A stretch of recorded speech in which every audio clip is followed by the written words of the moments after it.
Dan the Wheelman here, and with me today is this. This is the 2022 Ford Maverick pickup. It's available with either front wheel or four-wheel drive, available with hybrid power or turbo power, and it's like a small pickup from Ford, which is becoming a bit of a kind of a new burgeoning segment these days. Very unique looking. I can't recall any other Fords that look like this. I love those big, huge headlights. They're kind of matched by the tail lights, the smoked wheels, and I really like that kind of battleshipy gray color. You can probably guess why I'm saying that. If you can't, we'll talk about it more in just a few minutes. So we're going to take, this is the hybrid one, by the way. We're going to take it for a drive on the highway through the city to see what this new small pickup from Ford is all about.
So, stepping inside the Maverick after you've turned it on with this traditional key here, the only way to get a push button start is if you get the Lariat version. It's very kind of squared off in here. Very broad surfaces, very upright, squared off around the screen, which is 6.5 inches. This one, you can get an 8-inch one as well, and I'd rather that because I've got this big space here, which I'm not really sure what the heck it's for. It's got a removable kind of thing there to clean, I guess, but that just seems cheap to me. This huge gap bugs me. But anyway, I've got this screen with Apple CarPlay and all that kind of stuff. Not wireless though, not wireless. It's wired Apple CarPlay. But it's fairly lo-fi in here, I would say. The gauge cluster is not that flashy. Simple black background with white gauges. You've got the blue needles on there to add a little bit of flair. But again, yeah, you've got the kind of sweatpant colored seats here, which kind of match this plasticky sweatpant colored insert up here. There's also some blue on the seats, which I guess isn't bad. So on first blush, it's kind of low-fi, but you look a little bit closer, and it's not bad. You got these cool orange vent adjusters in here, which is kind of sweet. I mentioned the multiple color interior I've got. All these bits down here, if I tilt it a little bit, you can see that. This is kind of like a sticky coating, so you can store items in there. They won't slide around. You can store your phone vertically or put it flat here like this. If I had the option, that would be a wireless charger down there, but I don't have that here.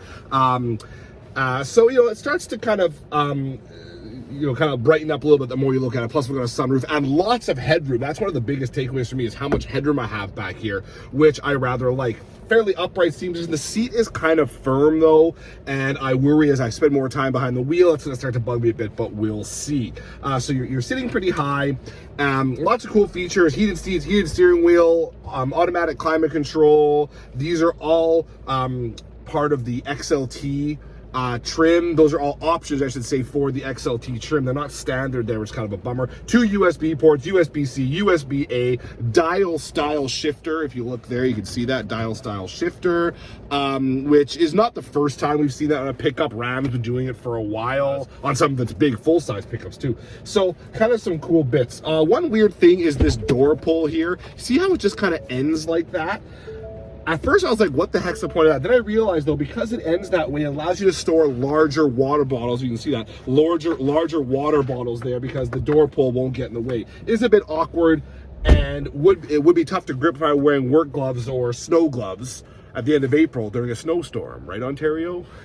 Anyway, but it's got a sticky coating there too, which isn't bad. But overall, I like how it's kind of all squared off. You get that nice view over the squared off hood as well. There's just something about sitting in a pickup that's kind of shaped fairly old school like this. You just kind of like. It's kind of honest, and you really feel like you can get some work done in it. So that's kind of cool. Now let's have a look at the back seat. So right off the bat, what I do like is the entrance and egress is made a little bit easier by these big door openings, both in back and up front. But after that, that's kind of where it ends a little bit. It's pretty snug back here. I'm having to splay my legs around this seat back, which of course is, you know, kind of quite far back on its rails, this seat, because I'm a taller driver. But I do have to splay my legs around this. Not a huge amount of space. The seats, like they are up front, are kind of firm back here. And as you can see, my head's bumping that headliner, which is weird because according to the numbers, there's actually more rear seat headroom, even with the moonroof, here than there is in the Santa Cruz. I don't remember feeling this cramped in the Santa Cruz. I could be misremembering though. You can go ahead and watch my video about that vehicle and tell me I'm wrong if you'd like. But I've got my armrest here with cup holders. I've got 2 USB ports back here, one USB-C, one USB-A, just like I have up front. 120V household outlet. Nice to have all those features back here as well, even if I don't have a huge amount of space. And of course, this seat, as you'll see here, you can flip it up to reveal a bunch of storage underneath it, which is great. However, that storage bin underneath there does take up some of the floor space here. It's already not a flat load floor, so to lose even more floor space with that storage bin, you're gonna have to be kind of creative when you think about how you're going to load this vehicle if you want to flip up the back seats and use this area as storage as opposed to seating. So not the roomiest place to be here, but at least there's some nice features for backseat occupants. So you're not going to discuss a pickup of any size without discussing its bed, of course, and so we're going to do that now. I love the Maverick scripting across the bottom here. That's very cool. Got the hybrid badge, so you know what we're dealing with.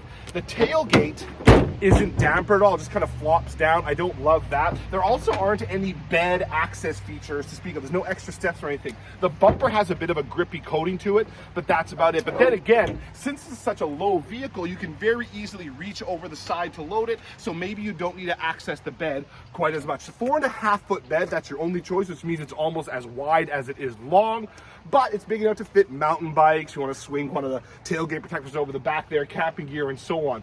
And it's a fully featured bed too. You've got bed lights, 400-watt outlet there. You have extra storage bin, cleats, tie downs, rails.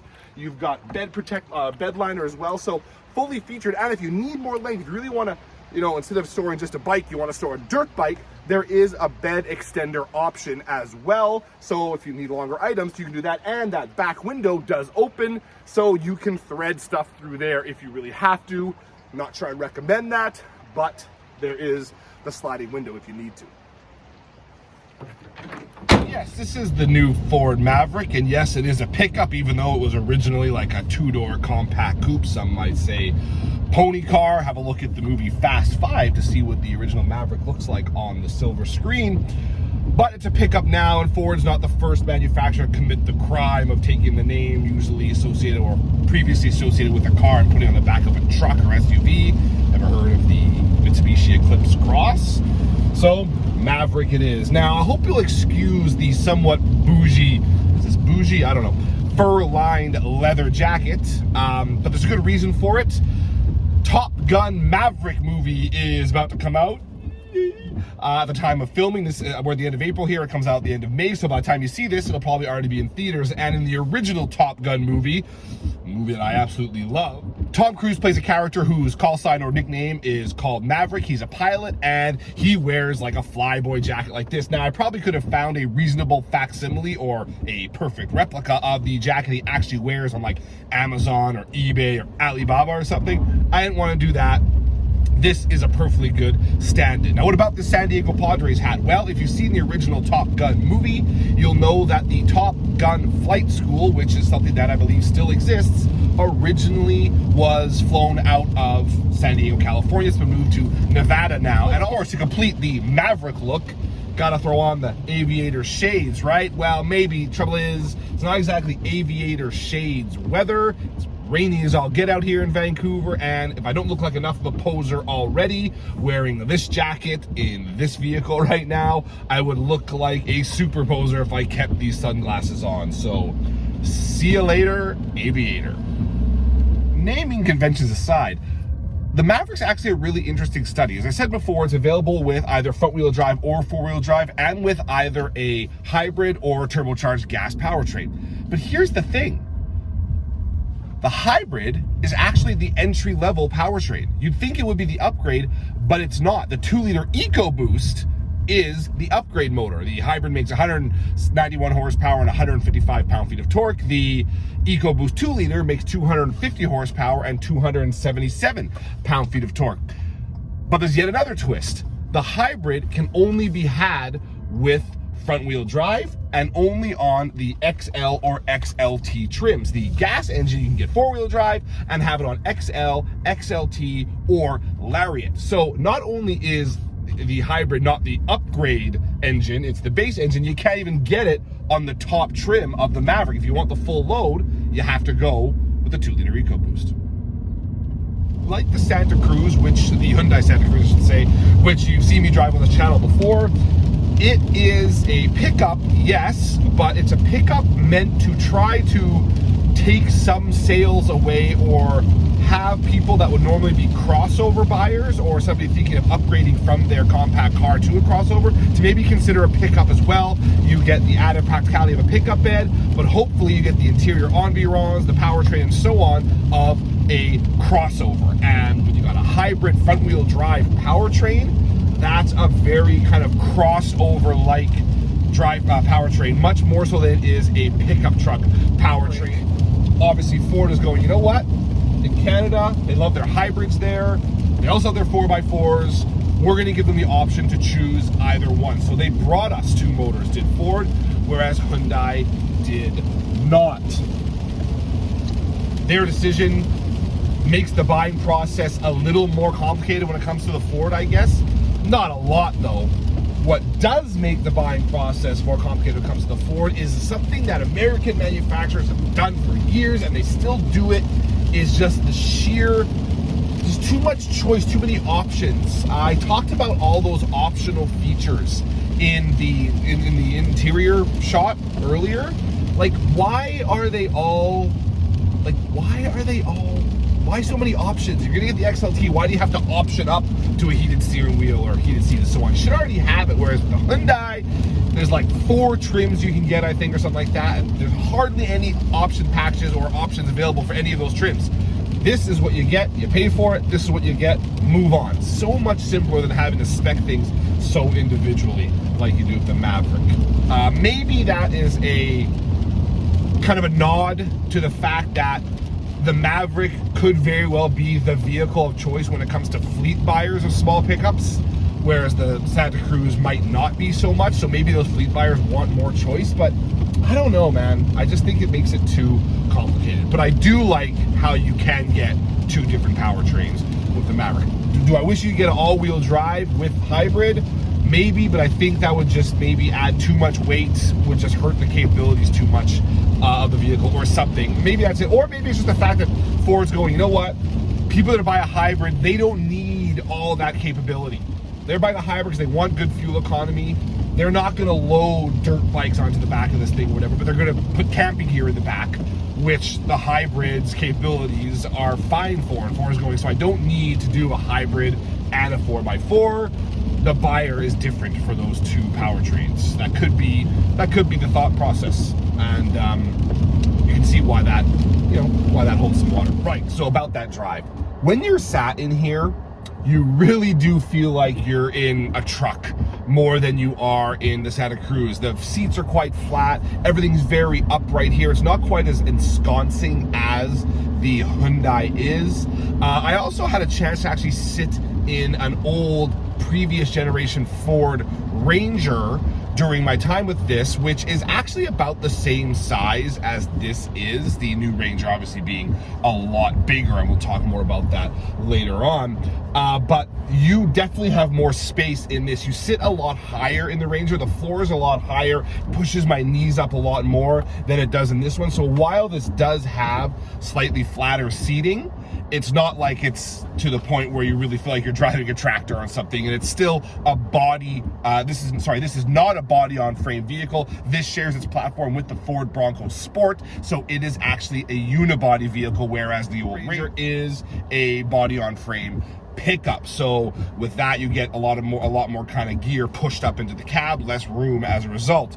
You don't have to deal with that as much here, even though you do have like all the tech required for the hybrid system. Which adds to that high seating position and those nice big door openings and big doors I mentioned in the interior portion of this video, there's also nice big side windows too, so the view out is really good. For the most part, over your shoulders is really, really good. Forward is good. Sideways, all really nice. The back window, though, does have that sliding portion, which means they had to build some extra housing and reinforcement in there. And there's lots of black plastic framework in there that does obstruct a surprising amount of your view. And if the middle headrest happens to be in a slightly high position, that's blocking it as well. So the rear window is a little on the snug side, and the mirrors are a bit small too. I find the wing mirrors to be a little on the small side. Otherwise though, the view out is really good. And again, with the Santa Cruz, I remember when I drove that, the view over your shoulders in that is a compromised one, much more so than it is here. You do sit a little higher than you do in, say, the Hyundai.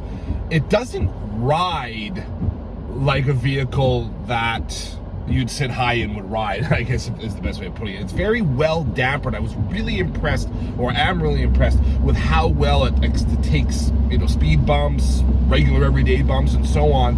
It really absorbs that well, really well, to the point where it really caught me off guard. I thought it'd be kind of rattly and a little bit kind of like little firm. You know, this is a pickup truck after all, but it isn't. It rides really well over those kind of, you know, obstacles, and that plays well with especially the hybrid vehicle, which is obviously going to be the one that maybe less truck-oriented people are probably going to go for. They might want a vehicle that gives them a little extra capability with that pickup bed back there, short as it is, but that doesn't break the bank in the gas department, or or break your back in the ride department, I guess. And so rides really well. The steering is good. It's responsive. There's not much feel through it, but what do you really want? But the big thing for me is you don't need to turn it a million times lock to lock like you would in so many other pickups out there. This one here is a little more car-like or crossover-like, which stands to reason. Again, it shares so much of its componentry with the Bronco Sport. It's a 2.5 liter 4-cylinder, and the fuel economy is fantastic. I mean, the combined fuel economy in this is supposed to be 6.3 liters per 100 kilometers. I'll put the MPG level on the screen here in just a second. And so far, I've been only in the city, and I've done 8.5 liters per 100 kilometers. I've really not driven all that much though, so while that figure seems kind of bloated, I have a feeling that's going to drop as I finish this drive, you know, on the highway I'm about to go on now and so on. But still, I mean, 8.5 liters per for like a 4-door pickup that can tow up to 2,000 pounds is still pretty good. If you want to tow more, you could spec a like a tow package, but I think that's only available on the 4x4 vehicle and the gas-powered vehicle, and that gets you up to about 1,800 kilos, or about 4,000 pounds of tow capacity, and that's fine. But the Hyundai Santa Cruz, which is inevitably going to be compared with pretty regularly, can tow 5,000 pounds. So there's that to keep in mind with regards to the capabilities of these two. But power figures be darned, even on this hybrid version, you get a variety, well, I should say power figures and tow figures be darned, because even on this hybrid version, you have a number of drive modes.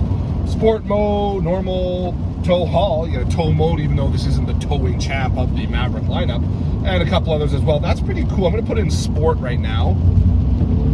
Yeah, a little more pickup. Transmission kicks down a little more, enthusiastically, I guess you could say. So that's good for out on the highway when you have a little more oomph. Engine does feel a little strained, but nice to have those drive modes. I have a pretty comprehensive suite of drive assists here. I've got lane keep assist, I've got blind spot warning, adaptive cruise control, and that's all great. But I don't love that in order to turn any of them off or modify them or whatever, you have to go through the trip computer with a bunch of button presses of these wheel mounted buttons here. I don't love that. I wish there was a single hard button for the lane keep deactivation, for example. I've seen that on plenty of cars today, including some older cars than this. I don't see as many blind spot deactivation buttons out there, but plenty of lane keep assist deactivation buttons. I wish I had that here. It's great you can adjust how intense the lane keep assist system is, whether it steers you back online or just warns you when you're leaving the lane. That's great, but to have to go through the gauge cluster to do that, I just don't think that's the safest way to do things while you're driving. Now we're out on the highway. This is where anybody who argues that less than 200 horsepower isn't enough might see their argument kind of, I guess, ratified or made valid. And yeah, if you really do get into it, if you really put that pedal down, does feel a little strained, does this Maverick. But again, as I said before, it's not really a deal breaker. I mean, it's not that heavy of a vehicle, and there are heavier vehicles out there in the world, I'm sure, that make less power than this. So it's not like I'm left wanting. I'm perfectly comfortable making passes or entering the freeway and so on with this powertrain. Obviously, the 2-liter turbo would feel more powerful, but this is fine.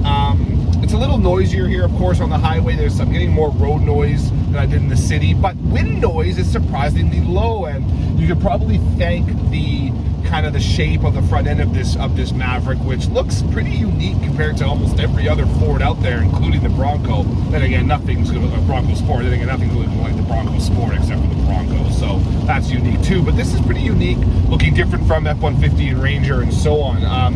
I think I've seen some pixel of the new Ford Ranger, and it's going to actually look more like this Maverick, so this is kind of the new face of Ford trucks, it seems. But it does make for a pretty, it must be aerodynamic because it's not very loud in here. I thought it would be a lot louder. Now, the lower end XL version with its kind of steel wheels and so on might feel a little tinnier, I don't know.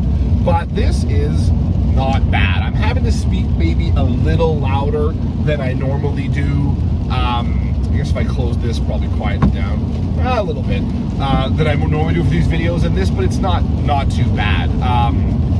But that road noise will get to you. There definitely is present road noise here, that's for sure. But it's perfectly comfortable out here on the highway. I mean, it's like how the dampers, how well they act, as I mentioned before, in the city. I mean, they meter out small bumps out here on the highway pretty well as well. So, and steering, that nice kind of somewhat heavy steering is also a boon on the highway too. When you're having to kind of keep on the straight and narrow, you don't want to be making too many forced adjustments, stuff like that. So you don't have to have this heavy steering. So yeah, this is a pretty good vehicle. I mean, it is a vehicle that ostensibly is going to take the place, just as I said in my Santa Cruz video, is going to take the place in Ford's eyes of the crossover for some people. Of the traditional 5-door crossover, this is going to take the place of that for some people, which means it needs to be able to do all those things that those crossovers do. Ride pretty well, have good interior space, good interior features. This screen of this hole I showed you before is still bugging me though. God, that looks cheap anyway. So, you know, and this is doing it. But I will say, the seats are firm. You sit a bit higher. The Santa Cruz does feel much more crossover-like than this does. It feels much closer to its Tucson crossover sibling than this does to its Bronco Sport sibling with regards to the interior environs. Absolutely it does. But again, it's a bit of a tough comparison because the Bronco Sport is very unique inside. It's got all the kind of outdoorsy bits in there, places to mount GoPros. It's got the webbing on the back of the seat to hang gear off of, all that kind of stuff. And that's a little more kind of outdoorsy, but still this feels more a truck in comparison to that than the Santa Cruz does in comparison to the Tucson. I would probably hesitate to say that is probably what Ford was going for here. They know the Santa Cruz is there. They know its attitude. It came out a little bit before this does. Wow, it's really raining today. Anyway, it came out before this did, I should say. And so, you know, we know what's going on there. Now, the Maverick, I think, and I felt this ever since I first saw it briefly at the Ford Bronco launch last year, I guess it would have been now last August. It is going to be the vehicle that more people are going to choose as a fleet vehicle over the Santa Cruz. That is almost a guarantee.